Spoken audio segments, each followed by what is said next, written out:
안녕하세요. 8월 7일 말씀 묵상 시작하도록 하겠습니다. 찬양 주의 손에 나의 손을 포개고라는 찬양입니다.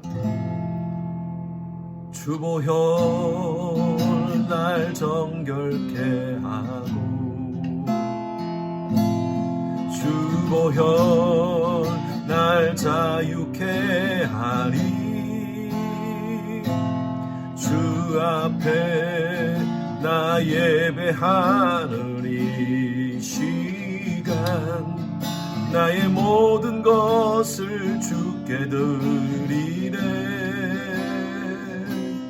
주의 손 날 위에 지키셨고 주의 발 날 위에 맡기셨으니 이제는 내가 사는 것이 아니요 오직 주를 위해 사는 것이라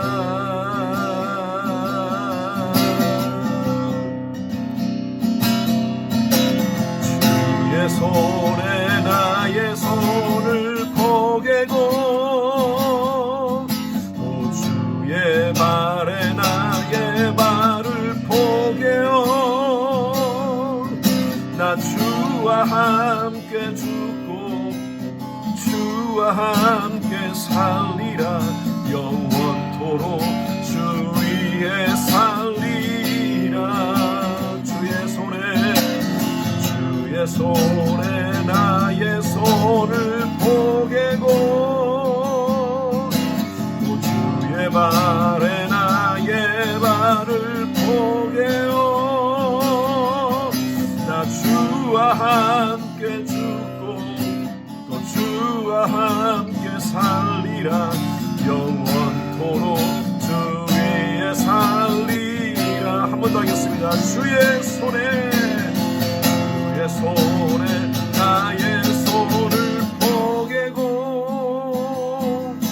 또 주의 발에 나의 발을 포개어 나 주와 함께 죽고 주와 함께 살리라 영원토록 주 위에 살리라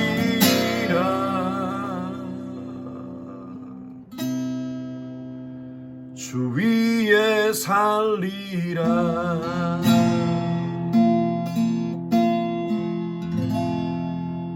아멘.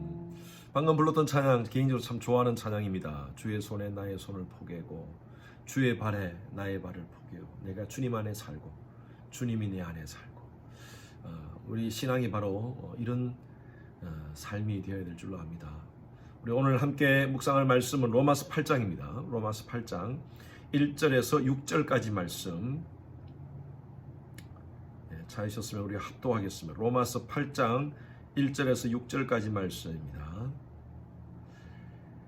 1절부터입니다. 그러므로 이제 그리스도 예수 안에 있는 자에게는 결코 정죄함이 없나니 이는 그리스도 예수 안에 있는 생명의 성령의 법이 죄와 사망의 법에서 너를 해방하였음이니라. 율법이 육신으로 말미암아 연약하여 할 수 없는 그것을 하나님은 하시나니 곧 죄로 말미암아 자기 아들을 죄 있는 육신의 모양으로 보내어 육신의 죄를 정하사 육신을 따르지 않고 그 영을 따라 행하는 우리에게 율법의 요구가 이루어지게 하려 하심이니라. 육신을 따르는 자는 육신의 일을, 영을 따르는 자는 영의 일을 생각하나니 육신의 생각은 사망이요 영의 생각은 생명과 평안이니라.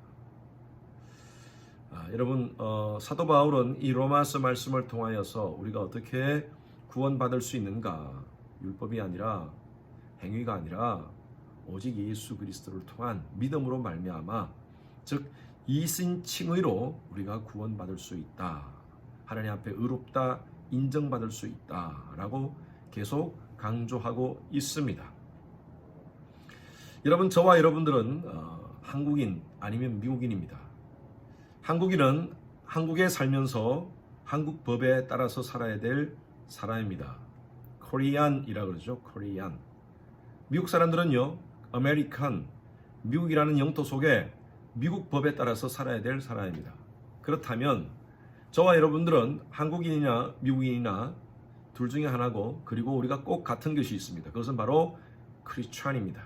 한국 사람이 한국 법의 지배를 받고 미국 사람이 미국 법의 지배를 받듯이 그리스도인들은 성령의 법에 지배를 받는 사람입니다. 바울은요, 유대인이나 헬라인이나 모든 사람들이 예수를 믿기 전에는 율법을 따라서 살아야 되지만, 그러나 믿음으로 예수 그리스도를 영접하고 나서부터는 이제 예수의 법에 따라서, 성령의 법에 따라서 살아야 된다라고 얘기를 하고 있습니다. 오늘 말씀해 보십시오. 그러므로 이제 그리스도 예수 안에 있는 자, 바로 영어 성경에 보니까 who are in Christ Jesus라고 되어 있습니다. 그리스도 안에 있는 사람들은 율법이라는 테두리 속에 살아가지 않는다는 것입니다. 오늘 말씀 보니까 이는 그리스도 예수 안에 있는 생명의 성령의 법이 죄와 사망의 법에서 너를 해방하였느니라. 이 율법을 바로 죄와 사망의 법이라고 얘기하고 있습니다. 사도 바울이 1장부터 7장까지 계속 얘기하는 것이 율법으로 의롭다 함을 인정받을 사람은 아무도 없다라고 얘기하는 것입니다. 그러면 우리가 어떻게 하면 의롭다 함을 인정받을 수 있는가? 바로 예수 그리스도를 통하여서 의롭다 함을 받을 수 있다는 거예요.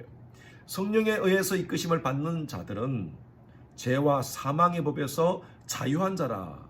그래서 그 성령에 의해서 주어진 법이 어떻게 주어진 법이냐? 2절에서 말씀하고 있습니다.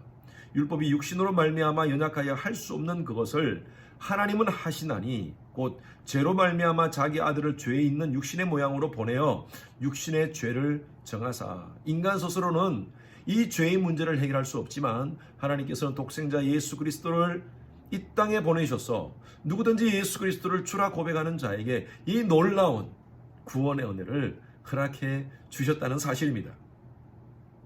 그래서 4절 말씀에 보면 율법을 따르지 않고 그 영을 따라 행하는 우리에게 율법의 요구가 이루어지게 하려 하심이라. 율법을 통해서 의롭다 하지 않고 그 영을 따라, 바로 예수의 영을 따라 살아가는 사람에게 하나님께서 우리에게 의롭다라고 칭해 주셨다라는 것입니다. 그래서 5절 말씀 보십시오. 육신을 따르는 자는 육신의 일을, 영을 따르는 자는 영의 일을 생각한다. 늘 제가 말씀을 드리지만 칭의와 성화는 같이 가는 것입니다. 예수를 믿음으로 말미암아 이 놀라운 은혜를 받은 자들은 이제는 성화의 삶을 살아야 된다는 것입니다. 육신의 영을 따라 살지 않고 이제 영을 따라, 성령을 따라 살아가는 자들이 되어야 된다는 것입니다. 6절 말씀에 육신의 생각은 사망이요 성령의 생각은 생명과 평안이라. 성령을 따라 살아가는 삶, 예수 안에서 살아가는 삶, 때론요 불편함이 있을 수 있습니다. 육신의 소욕으로 말미암아 오는 갈등이죠. 정말 그 속에 성령이 계신다면요, 우리가 갈등 없이 살 수가 없어요. 우리 속에 계시는 성령께서는요, 우리의 육신의 소욕을 자꾸 제어하십니다. 컨트롤하십니다. 그래서 우리는 이 땅 가운데 살면서 그리스도인으로서 삶을 살아가는 것은요, 부담을 갖고 살아가는 것입니다. 제가 지난주에 말씀드렸다시피 세상 사람들이 노는 그 자리에 우리가 가면 왜 부담스럽습니까? 술 먹는 자리에 우리가 가면 왜 부담스럽습니까? 하나님께서 원치 않는 그 자리에 가면 왜 부담스럽습니까? 우리 속에 성령께서 내주하시기 때문입니다. 이것은 은혜입니다. 여러분 혹시 맥주 버드와이저 선전 아십니까? Well, there is Budweiser, there is life. 버드와이저가 있는 곳에 생명이 있다 라고 얘기합니다. 네, 그렇지 않습니다. Well, there is Jesus, there is life입니다. 예수님이 있는 곳에 생명이 있습니다. 하나님의 백성들은요, 말씀의 원리로 살아야지 편안히 있습니다. 이제 정말 하나님께서 원치 않는 그러한 세속적인 일로 더 이상 갈등을 하지 않았으면 좋겠습니다.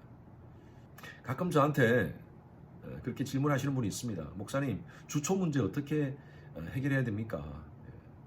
솔직하게 얘기하시는 분 감사해요. 그런데 매년 똑같은 고민으로, 똑같은 갈등으로 신앙이 더 이상 성장하지 않는다면 그것도 우리가 스스로 한번 생각해 봐야 됩니다. 그것을 하면서 불편함이 있다면 성령께서 원치 않은 것입니다.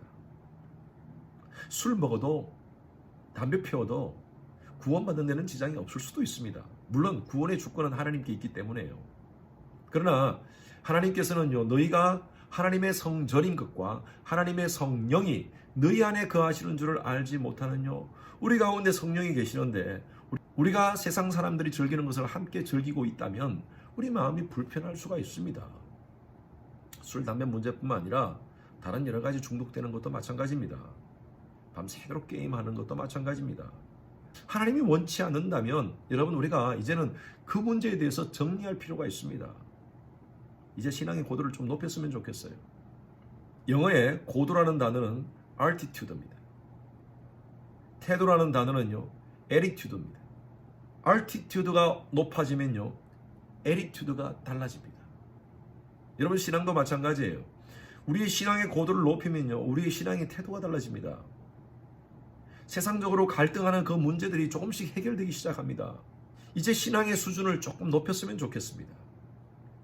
어떤 비행기가 이제 막 이륙을 했습니다. 그런데 이상하게 엔진 속에서 소리가 납니다.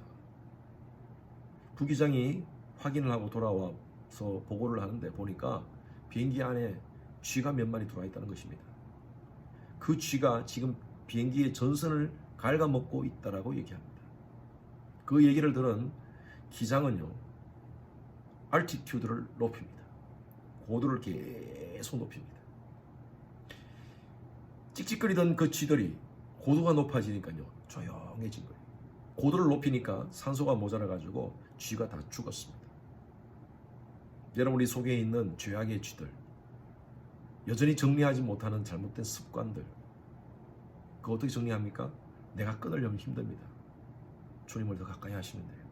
우리 신앙의 고도를 높이면 악한 습관의 쥐, 하나님께서 원치 않는 그러한 쥐들 다 죽게 됩니다.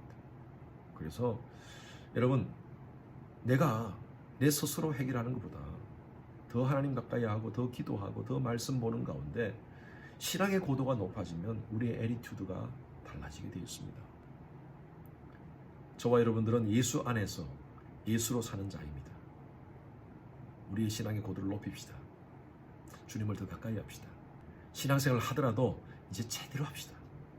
말씀을 묵상하더라도 깊이 그 말씀 속에서 함께 하시는 하나님의 역사를 경험하시기 바랍니다.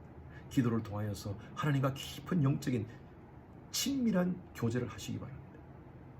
그냥 수박 그달 뜻이 하지 마시고요. 여러분, 이 코비드 상황 속에서 하나님을 더 가까이 할 수 있는 기회입니다. 우리의 알티튜드를 높입시다. 그러면 자연스럽게 모든 더러운 쥐들은 사라지게 될 것입니다. 그리스도 예수 안에 있는 자들은 결코 정죄함이 없나니 생명의 성령의 법이 죄와 사망의 법에서 너희를 해방하였습니다.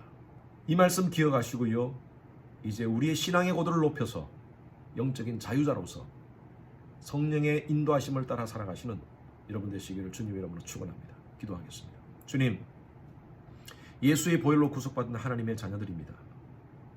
여러 가지 우리를 괴롭히고 있는 모든 잘못된 습관들을 이제 정리하게 하시고 깨끗하게 그 모든 쥐들을 정리하게 하시고 우리의 신앙의 고도를 높여서 바른 신앙의 자세로 하나님을 영원롭게 하는 우리의 삶이 되게 하여 주시옵소서. 생명의 성령의 법에 이끄심을 받는 그런 자들 되게 하여 주시옵소서. 감사드리며 살아계신 예수 그리스도 이름으로 기도드렸습니다. 아멘. 오늘도 생명의 성령의 법에 이끄심을 받는 여러분 삶이 되시기를 주님의 이름으로 축원합니다. 여러분 축복합니다.